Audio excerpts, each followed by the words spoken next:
Bonjour et bienvenue encore une fois de plus sur Powerful Télévision. Je m'appelle Séraphin Kassongo et je vous souhaite la bienvenue dans Boisnerge. Boisnerge est une émission dans laquelle nous parlons, nous développons des sujets bibliques avec les enfants de Dieu bien sûr, mais pas seulement de la Bible, mais nous parlons aussi nous développons aussi des sujets quotidiens auxquels nous rencontrons tous les jours dans notre vie. Alors je vous souhaite encore la bienvenue dans Boisnerge.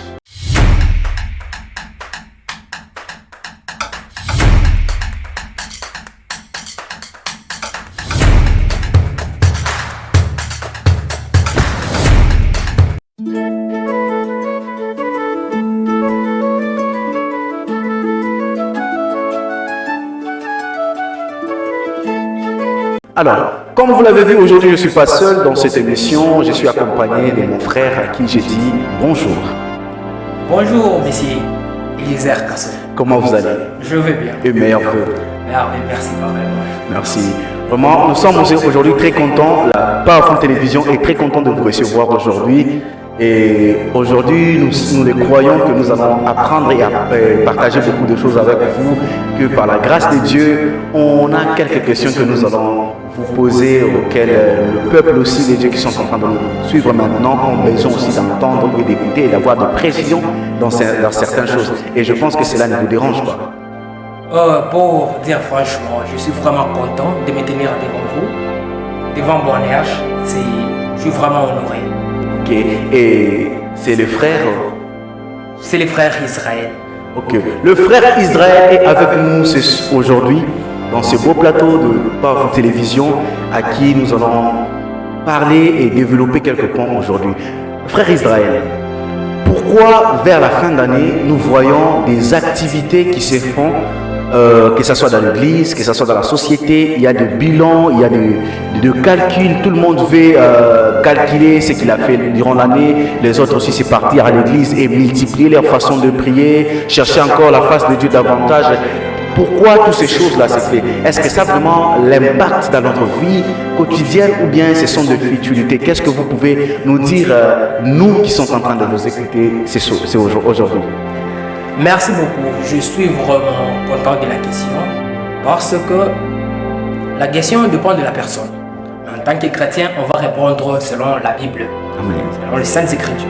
Okay. Parce que la mission c'est Boisnerge, c'est quelque chose qui est tiré de la Bible.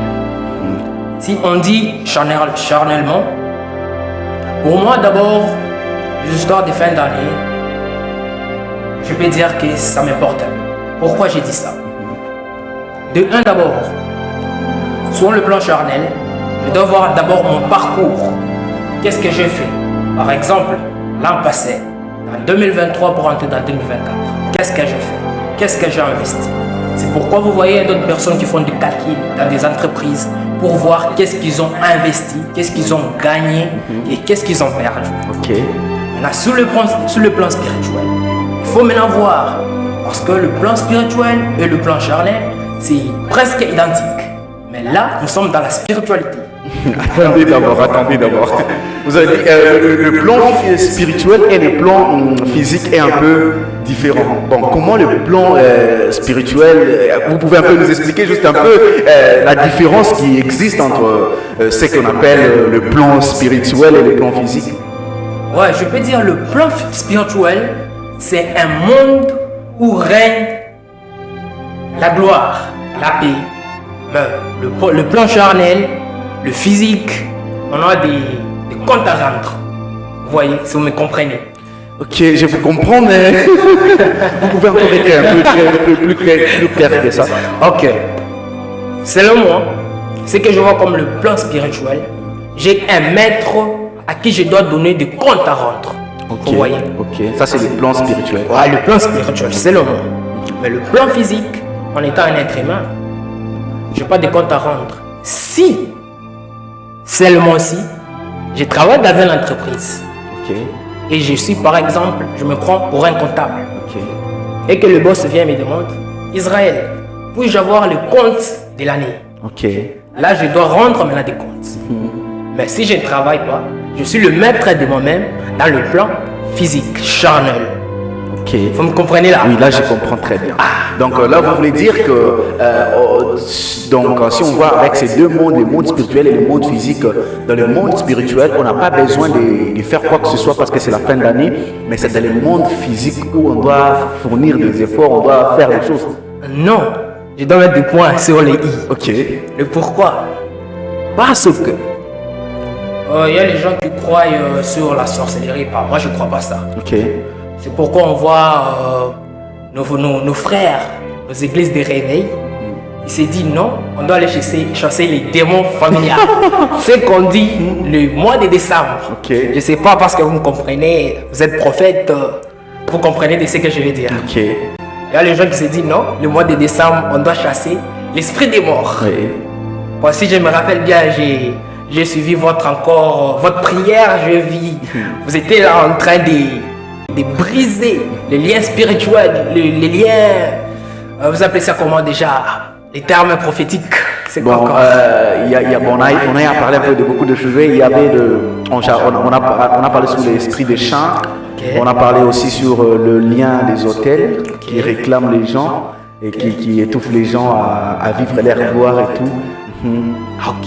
C'est là où vous venez, vous dites non, ce sont les sorciers. Mais pour moi, ce sont des démons. Ok. Pourquoi j'ai dit que ce sont des démons? Parce que moi, la Bible m'a dit, en mon nom, vous chasserez des démons.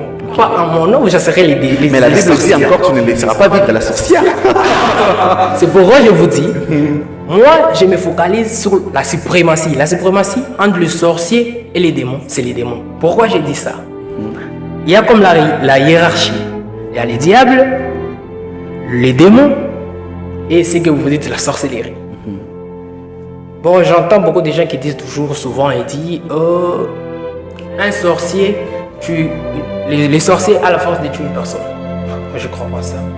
Mais il y a des gens qui sont victimes de ça. Ok, vous êtes prophète. Oui. J'ai une question pour vous. Pouvez-vous me donner dans la Bible, là on a dit un sorcier a mangé une personne? Bon, c'est pas biblique, mais c'est assez vu.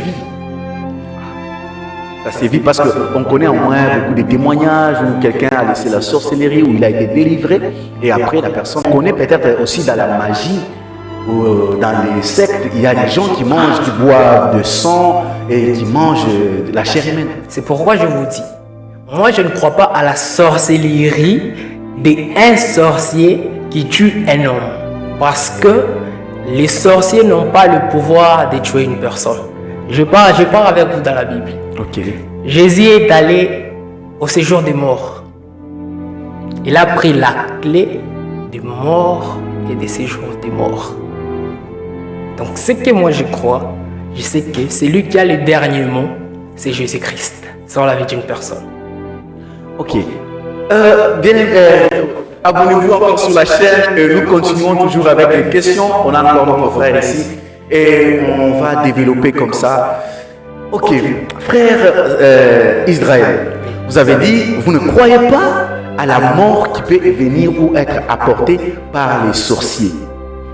Mais les démons peuvent apporter la mort dans la vie de quelqu'un. Bien sûr, si Dieu le permet et le temps que Dieu a fixé pour la personne est arrivé. Alors, que dire de sorciers? Parce qu'on sait que les sorciers travaillent avec les démons. Alors, si c'est les démons qui ont envoyé un sorcier pour exécuter une personne, parce que la personne peut-être vit à proximité de la personne, qu'est-ce que vous pouvez dire par là? Non, écoutez-moi. Si Dieu a dit, cette personne mourra comme ça, comme ça, comme ça. Je prends les cas, par exemple. Dieu a dit, telle personne mourra par un accident. Et le jour arrive, le jour en question arrive. Personne ne peut y échapper. Donc Dieu permet que le jour de la mort, que la personne puisse mourir par un accident. Mais nous, on va dire, c'est la sorcellerie. Par exemple, je prends l'exemple d'un vélo. Je pars à Ada, je marche, je ne sais pas que c'est mon jour. Le vélo arrive, le vélo me bouscule juste un peu, je tombe, je meurs. Les gens vont dire quoi? C'est la sorcellerie. Mais ce que moi je crois, c'était son jour. Dieu a permis que les vélos puissent les cogner, les bousculer, qu'ils puissent mourir. Ok, maintenant j'ai une question pour vous à ce propos. Savez-vous que vous avez parlé tout au début, vous avez parlé du monde spirituel et le monde physique. Savez-vous que dans le monde spirituel, il y a beaucoup des hommes qui sont dans le monde physique? Oui, ça je le sais. Alors, quel est ce phénomène? Comment c'est? D'après moi, je peux dire, le monde spirituel, c'est un monde tout autre. Pour y comprendre, tu dois être élevé. C'est comme on dit, en anglais, on dit step by step. Ok. C'est comme à la faculté. On a des bac 1, bac 2, bac 3, bac 4, ainsi de suite. Je ne peux pas me réveiller un certain bon matin, on me baptise par exemple, je suis là, paf. Je me dis, je le Saint-Esprit. Ou bien je me dis, non, je suis devenu voyant. Je suis devenu prophète.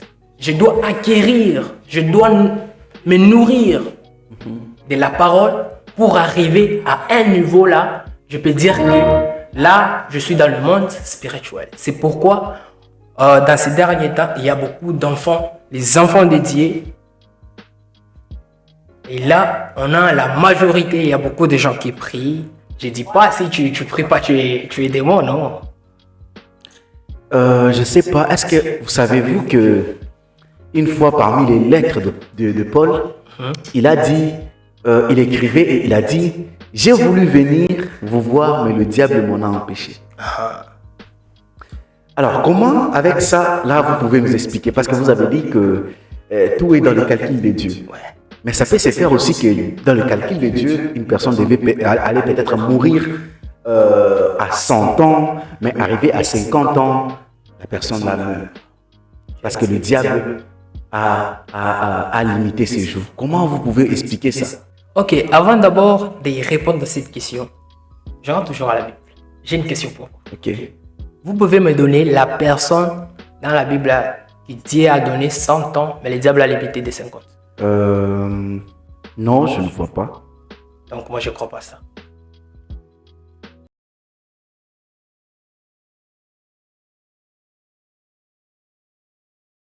Nous continuons toujours avec notre sujet. Frère Israël. Oui. Alors, maintenant, avec tout ce que vous nous avez expliqué, il est important de beaucoup prier parce que les démons sont énervés vers la fin de l'année ou soit il est inutile de nous concentrer vers le mois de décembre. Selon moi, c'est que je crois, il n'y a pas un mois où les démons sont fâchés, où les démons sont concentrés sur quelque chose. C'est ce que moi je pourrais dire, c'est toujours prier, peu importe le mois, peu importe l'année. Donc, il faut toujours prier, peu importe le moment, peu importe l'année, peu importe le mois, vous devez toujours prier parce qu'il n'y a pas un moment où les démons s'élèvent et les démons commencent à chercher à vous tuer. Maintenant, qu'est-ce que vous pouvez aussi dire aux gens qui après avoir consommé les 12 mois, ils se disent non, maintenant là je dois sélectionner des amis, maintenant là je dois faire ceci, cela. Est-ce que ça a aussi de l'importance? Pour moi, je peux dire oui, mais ce n'est pas une obligation. Pourquoi? Selon ce que moi j'ai appris, avoir beaucoup d'amis, c'est avoir beaucoup de temps. Ok. Je préfère avoir 2 ou 3, ça me suffit, que d'avoir 5 ou 10. Et les 3 là, je les préfère qu'ils soient les enfants de Dieu, à ce que je veux dire. Ok. Qui craignent quand même Dieu, qui sait qui est Dieu et le pourquoi. Alors, on a bien compris ce que vous avez dit. J'ai encore une autre question avant que nous puissions passer à notre deuxième question. Maintenant, vous savez, comme vous l'avez même dit ici, que le monde spirituel, on a des comptes à rendre et tout. Qu'est-ce que vous pouvez dire de ce qu'on appelle la possession ou la domination ou la détermination ou la déclaration avant de consommer quelque chose, de consommer l'année? Ouais, avant de consommer l'année, on doit d'abord remercier Dieu pour l'an passé. Pourquoi je dis ça? Parce que c'est une grâce de commencer l'année et de la finir. Donc les gens qui prient en décembre, ils ont raison. Non, moi je peux dire, tu peux prier en décembre pour remercier ton Dieu, mais pas pour prier de dire que vous appelez ça comment? Je suis en train de déclarer sur le... Vous utilisez toujours des termes là prophétiques. Bon, déclarer, prendre la possession, parler sur l'année qui arrive. On peut les déclarer même au milieu de l'année. Oui, mais quand on sent vraiment la fin, vous voyez, c'est un peu différent. Ah, c'est pourquoi moi j'ai dit, il faut toujours dire, remercier à Dieu et de dire à Dieu de me donner, de me fortifier, de me donner encore la force de monter sur ce que j'étais pour la prochaine. Ok, on a très bien compris et on va prendre cette transition et nous allons parler de notre deuxième question.